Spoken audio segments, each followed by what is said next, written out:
Assalamualaikum warahmatullahi wabarakatuh. Kami dari kelompok 2 akan menyampaikan materi 3 terkait multimodality. Nah, selamat menyaksikan.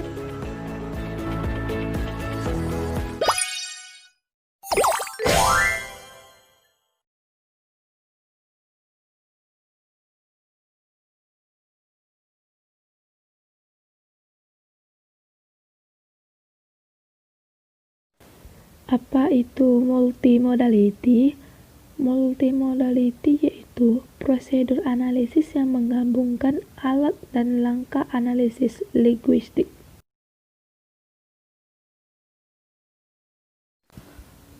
Multimodality menurut para ahli yaitu Ada 4 telah disebutkan.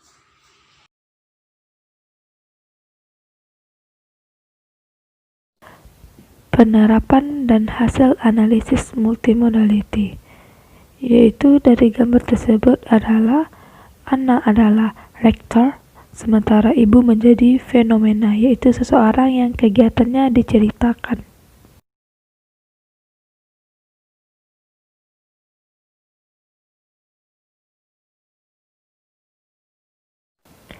Penerapan dan hasil analisis multimodality. Pada gambar tersebut, anak sebagai aktor yang menceritakan, sementara ayah adalah goal yang kegiatannya diceritakan.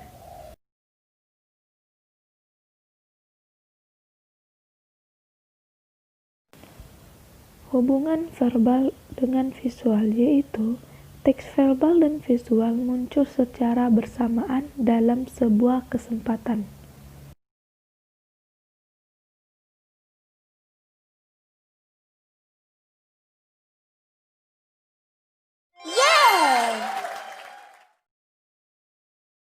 Pentingnya penggunaan pendekatan multimodal dalam pembelajaran. Bahasa merupakan alat komunikasi manusia dalam menyampaikan ide, gagasan, perasaan, dan pernyataan. Dengan kata lain, manusia tidak dapat dipisahkan dengan bahasa, karena manusia dalam setiap aktivitasnya akan membutuhkan bahasa sebagai suatu hal yang penting dalam menjalani proses kehidupannya. Konsep pendekatan multimodal. 1. Multimodal adalah istilah yang digunakan untuk merujuk pada cara orang berkomunikasi menggunakan modes yang berbeda pada saat bersamaan, yang didefinisikan sebagai penggunaan beberapa mode semiotik dalam desain produk atau peristiwa semiotik secara bersamaan dan dengan cara tertentu. Mode-mode ini digabungkan untuk memperkuat, melengkapi, atau berada dalam susunan tertentu. Kant memaknai multimodal sebagai segala sumber semiotik verbal dan visual yang dapat digunakan untuk merealisasikan jenis dan tingkat keterlibatan dialogis dalam sebuah buku teks. 3. Fay berpendapat bahwa para pendidik memiliki tanggung jawab untuk memahami cara-cara multimodal. Pengetahuan dipresentasikan dan mengajar siswa untuk menilai dan menyesuaikan teks multimodal yang tidak dapat mereka temukan. 4. O'Halloran DKK menjelaskan bahwa mereka percaya bahwa dalam prakteknya teks dari semua jenis selalu multimodal, memanfaatkan dan menggabungkan sumber daya sistem semiotik yang beragam untuk memfasilitasi generik, yaitu standar, dan spesifik yang individu, dan bahkan inovatif yang membuat makna. Pendekatan multimodal dan visual. Visualisasi internal mengacu pada informasi tekstual visual mental, yaitu menciptakan gambar nonverbal mental dari informasi yang disajikan dalam teks.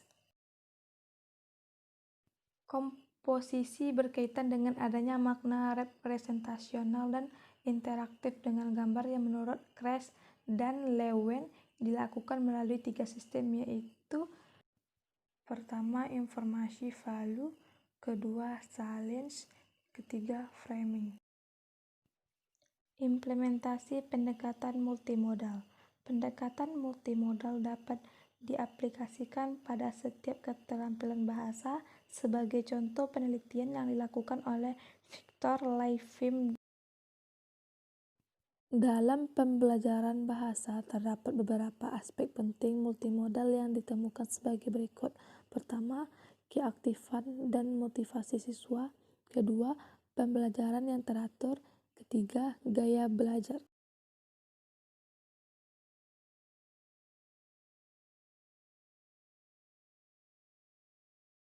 Baiklah, di sini kami akan membahas model pembelajaran multiliterasi, rasa ingin tahu, hasil belajar. A. Model pembelajaran multiliterasi. Pembelajaran multiliterasi merupakan salah satu desain pembelajaran yang digunakan dalam konteks kurikulum 2013.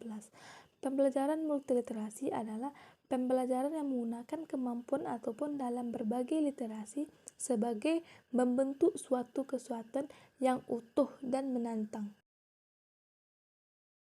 Tujuan multiliterasi yaitu memberikan kesempatan atau peluang kepada siswa dalam mengembangkan dirinya mulai dari keterampilan, pemahaman, dan karakter siswa. Karakteristik model multiliterasi. Karakteristik model pembelajaran multiliterasi adalah model pembelajaran yang menghubungkan materi pembelajaran dengan kehidupan siswa untuk mencari dan menemukan. Siswa berperan untuk mencari dan menemukan sendiri inti dari pembelajaran itu sendiri. Sinteks model multiliterasi investigasi. Sinteks ini merupakan poin berdaya tarik tinggi di mana siswa diarahkan untuk mengembangkan hasil laporan agar dapat disajikan dengan menarik. Langkah-langkah pelaksanaan model multiliterasi investigasi sebagai berikut.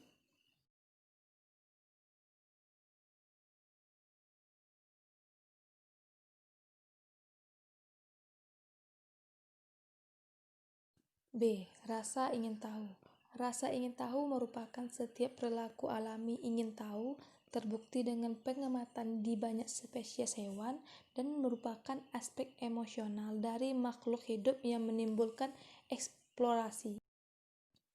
Faktor-faktor yang mempengaruhi sikap rasa ingin tahu yaitu faktor lingkungan yang ada di rumah, faktor lingkungan sekolah, dan faktor lingkungan masyarakat.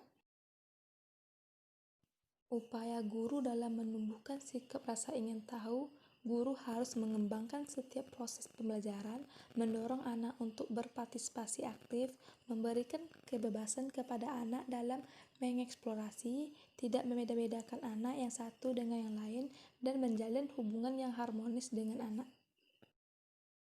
Indikator rasa ingin tahu.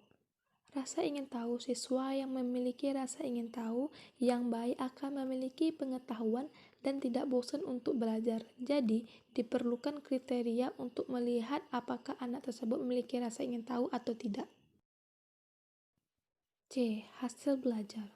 Hasil belajar siswa merupakan kemampuan yang diperoleh anak sebagai tingkat keberhasilan yang dicapai melalui proses belajar mengajar, dinyatakan dalam angka-angka sebagai pencapaian tujuan pembelajaran.